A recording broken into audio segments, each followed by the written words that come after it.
دیکھیں اوکے میں آنیسٹ اپنی اوپینین اس میں دیکھوں ظاہر ہے تو الگ پارٹیز ہیں الگ ان کا موقف ہوتا ہے چیزوں پہ وہ الگ بات ہے لیکن کل کی میٹنگ میں جب میں خود بھی موجود تھا کسی ایک پوائنٹ پہ بھی ڈفرینس آف اوپینین نہیں تھا so as far as this issue is concern اس میں تو میرا خیال ہے کہ ایک کنسنسس ہی بنا ہے تو یہ باتیں چٹپٹی باتیں اچھی لگتی ہیں ٹاک شوز میں لیکن اس کا کوئی اتنا وہ سائز یا سبسٹنس اتنا نہیں ہے جتنا کہ ہائپوتھیسس پیش کروں پھر آئی مین اجازت سے سر وہ کیونکہ اس وقت آپ کی بھی سینئر لیڈرشپ جو ہے اس پہ نیب کیسز ہے جیل ہے دوسری طرف بھی ایسی صورتحال ہے تو اس کے اندر جو خدشہ رہتا ہے یا لوگ جس کی بات بھی کرتے ہیں وہ یہی ہے کہ دونوں جو اپوزیشن کی جماعتیں ہیں وہ شاید اس وقت اگر اتنا اگریسو سٹینڈ لے رہی ہیں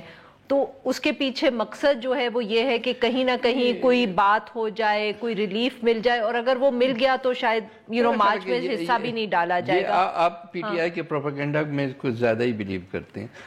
سر شہباز شریف صاحب کا جب الیکشن ہو رہا آپ نے بلاول صاحب کا جواب سنا تھا. نہیں سر وہ تو ہوتے نہیں وہ ٹھیک ہے بٹ دیکھیں نا ہم نے بھی دیکھی ہوئی ہے ریسنٹ پاسٹ کے اندر ہی پی ایم ایل این تو ابھی بھی یہ کہتی ہے کہ انہوں نے آپ سے بات کی شہباز شریف کا نام ڈسکس ہوا جب پارلیمنٹ کے اندر آئے الیکشن کے وقت تو آپ نے ارادہ تبدیل کر لیا. سو ایک ڈسٹرسٹ ہے یو کین سے کہ یہ مطلب کہ مسالے دار بات ہے یا کیا ہے بٹ اس طرح کا جو سینیٹ کے اندر ہوا اس کی طرف اس کے بعد جو بیانات دونوں طرف سے آئے جو نو کانفیڈنس موو تھی تو اس سے ڈسٹرسٹ ہے. So it's just a question کہ یہاں بھی وہ آپ نے ایگزامپل دی وہ تو سبسٹینٹیو ہے کیونکہ ایک چیز ہوئی جو کہ ایکسپیکٹڈ نہیں تھی.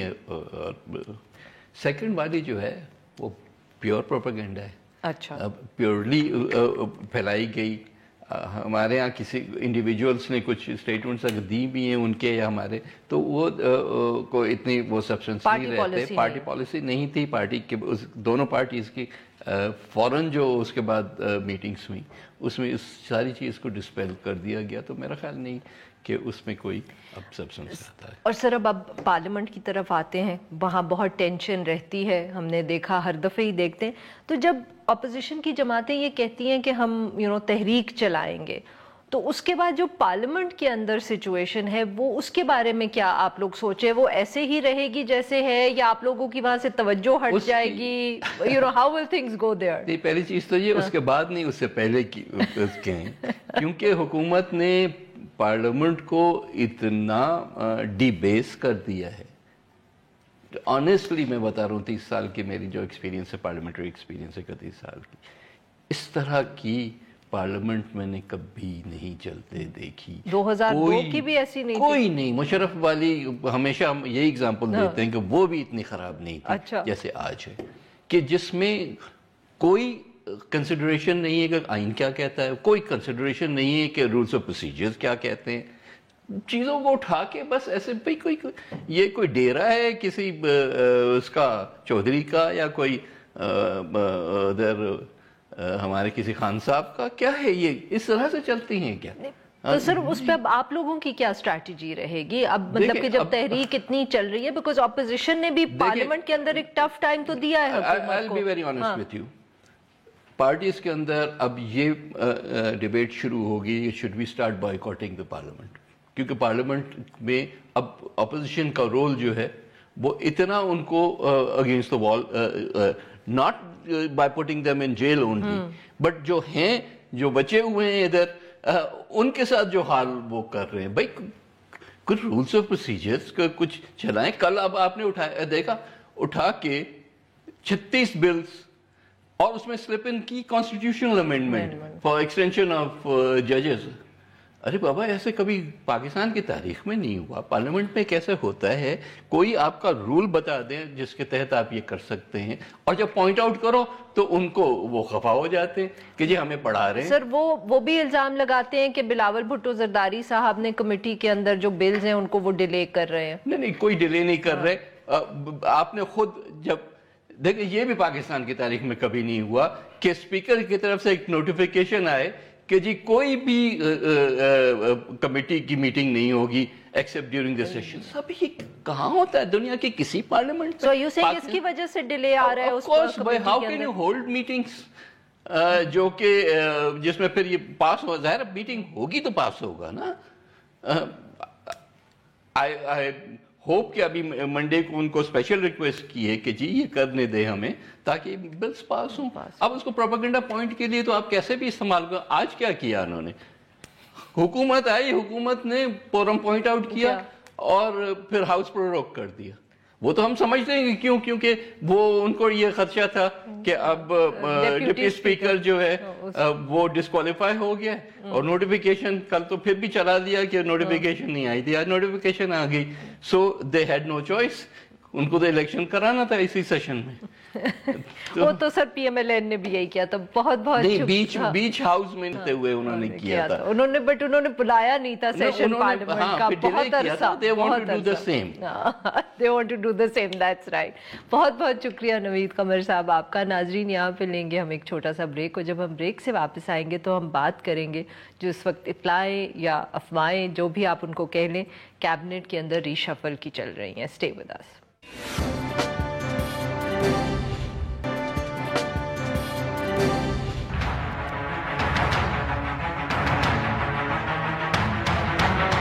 پرائم منسٹر آف پاکستان جو ہے یہ ان کا اختیار اور استحقاق ہے کہ وہ اپنی ٹیم میں رد و بدل کریں, اس کو کوئی چیلنج نہیں کر سکتا. ہیڈ لائنز میں کسی ایک کو ٹارگٹ کر کے چلا رہے تھے, ان کے لیے اچھی خبر نہیں ہے کہ انہیں میرے ساتھ ہی گزارا کرنا پڑے گا.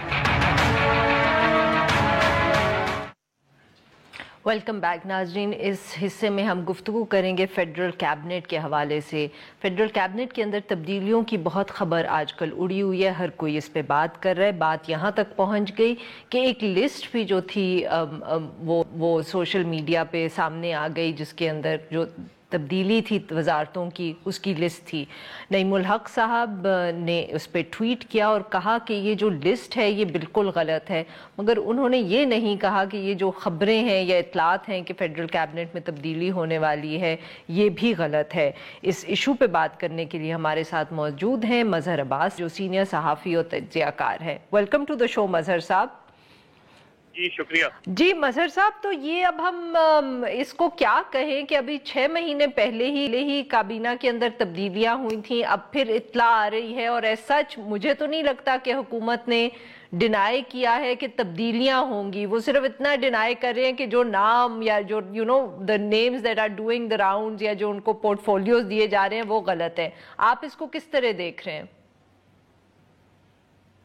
شکریہ عرفت. دیکھیے یہ بات بالکل اپنی جگہ درست ہے کہ جو جب ذرائع سے خبریں آئیں تو اگر اسی وقت ایک کیٹیگوریکل ڈینائل آ جاتا حکومت کی طرف سے کہ کیبنٹ میں کوئی ری شفل نہیں ہو رہی اور کسی منسٹری کی وزارت کسی منسٹر کی وزارت ادھر سے ادھر نہیں کی جا رہی, لیکن اس وقت نہیں آیا, خبریں چلتی رہیں. پھر ظاہر ہے جب آپ اس کی تردید نہیں کرتے تو پھر جو ہے وہی لوگ یہی سمجھنا شروع کرتے ہیں کہ ضرور دال میں کچھ کالا ہے, کچھ نہ کچھ رد و بدل ضرور ہونے جا رہا ہے. اور اسی پارلیمنٹری اجلاس کے بعد بے انتہا خبریں آئیں, یعنی اسد عمر کے حوالے سے, نور عالم کے حوالے سے, ان میں سے کسی خبر کی تردید نہیں ہوئی. اور صرف تردید آنی کب شروع ہوئی؟